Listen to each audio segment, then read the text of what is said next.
Hello. So I'm going to talk about a place I visited for a conference this summer because I think it's a great example of how you can start where we are with regards to climate change and to ecological sustainability, and actually get so angry about it that you do something that really does make a difference. Because this, I'm going to show you after about 200 years, is what the people of Manchester did, that they started in a very unsustainable place with regards to human rights, to workers' rights, and to the environment. And then they ended up in a very different place where they're aiming in 2020 to be free of single-use plastic. So no more throwaway plastic in any businesses in Manchester by 2020. That's the aim. And how they got there, I think, is actually part of this larger picture of radical Manchester. So I hope that this is going to be a model of hope and of activism that we in Green Bay could also follow. So Manchester, United Kingdom, it's in the north of England. This is a picture of Manchester today. This is the famous Manchester tram going down the street, taking people to work past 19th century buildings that date from the time of the Industrial Revolution. So this is the Manchester tram going through a place called St. Peter's Square, which used to be a place called St. Peter's Fields. And in St. Peter's Fields in 1819, something very disturbing and very important happened. So what it was, well, you can get kind of an indication from this blue plaque. So blue plaque in Britain is a landmark that's been put up by the city to tell people that something of historic importance happened there, or someone important was born or lived there. In this case, blue plaque says, the site of St. Peter's Fields, where on 16th August 1819, Henry Hunt, radical orator, addressed an assembly of about 60,000 people. Their subsequent dispersal by the military is remembered as Peterloo. Who's confused by that? Yeah, me too. Okay, that is a very confusing plaque. That's probably a deliberately confusing plaque, and it's in the process of being replaced with a different, very clear plaque, because a lot of people were outraged by this. The people who gathered in St. Peter's Fields to hear Henry Hunt, the orator, they were interested in getting to vote, or at least the men among them in getting to vote. So Manchester was becoming a major industrial city, and there were suddenly lots and lots and lots of people there. And most of them, because there was a property requirement to vote, couldn't vote. So the workers of Manchester made Manchester what it is. They couldn't vote, and they wanted to be able to, and they wanted to have various other kinds of human rights too. So they gathered coming from very far away, many of them, to hear Henry Hunt. And there were women. There were even women on the platform with him. His platform was a cart, and so there were women in prominent positions among this group of activists. There were women who brought their children with them to St. Peter's Field, and basically the government was very afraid of what was going on, and they thought, maybe there's going to be a repeat of the French Revolution or something like this, and they called out the military, who arrived on horses with sabers and basically charged the crowd. And there were buildings and walls behind the crowd, so when they tried to get out of the way of the soldiers on the horses, they were run down, and a lot of them were killed by the horses, the stampede, or with sabers. The first victim of Peterloo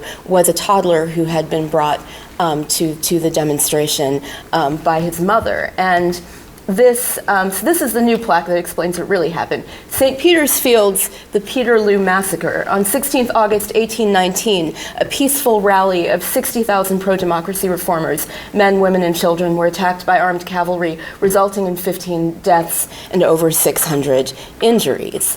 And the press, the liberal press at least, was outraged by this. This is the Prince Regent's face up in the corner. Cut them down, don't be afraid, they are not armed. Courage, my boys, and you shall have a vote that is a pun of thanks, and he that kills most shall be a knight errant. And there's the child who probably represents that particular child, "Oh, pray, sir, don't kill mommy. She only came to see Mr. Hunt." So this was the kind of outrage that this stoked in British society, and this is Henry Hunt back there in the middle. And one of the people who was outraged was the poet Percy Bysshe Shelley, and he wrote a poem called "The Mask of Anarchy" about this. So a mask is a performance that, at least in the early modern era, people from the court and from the government would take place in, and anarchy is just chaos. So he was saying, right now we have chaos. But what do we do about chaos? Well, we do what we were doing in St. Peter's Fields. We come together and demand something else. So this refrain of the poem is, "Rise like lions torn from slumber, in inestimable number, shake off the chains that have fallen from you, for ye are many, they are few." And the last line is that part the part that's always quoted, sometimes inaccurately, as "we are many, ye are few." It was this figure of hope and not a human being who is stating that in the poem. So the moral for this from this event for Shelley was, we are now outraged enough that we have to get together in very large numbers and change how things are done in Manchester and the rest of the country. And that's something that Manchester continued to learn from. I think a really interesting effect of that can be seen in the punk movement, which came out of Manchester in the late 1970s. You've probably heard of the Sex Pistols, who performed at the Lesser Free Trade Hall in 1976, this very historic concert. That was organized by a musician named Pete Shelley of a band called the Buzzcocks. He was not born Pete Shelley. His name when he was born was Peter McNeish. He renamed himself apparently after Percy Shelley. And he gave an interview in 2014 where he said that he was studying comparative literature and philosophy at the time, and he was going to the library a lot. He said of him and one of his bandmates, Steve Diggle, "We were the punks with library cards."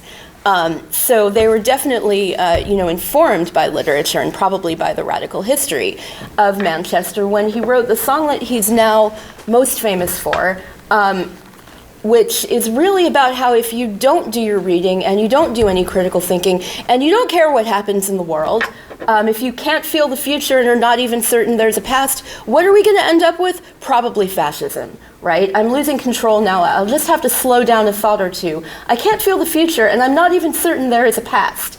I believe in the workers' revolution, and I believe in the final solution. Yes, I believe in there is no love in this world anymore. That's very scary, isn't it? I mean, I think that's one of these punk songs that unfortunately becomes more and more true the more often you hear it. And he sang it in a way that I kind of imagine Shelley reading his poetry. He was loud and he was angry. Oh, sorry. That's terrible. He would hate the ad. Okay.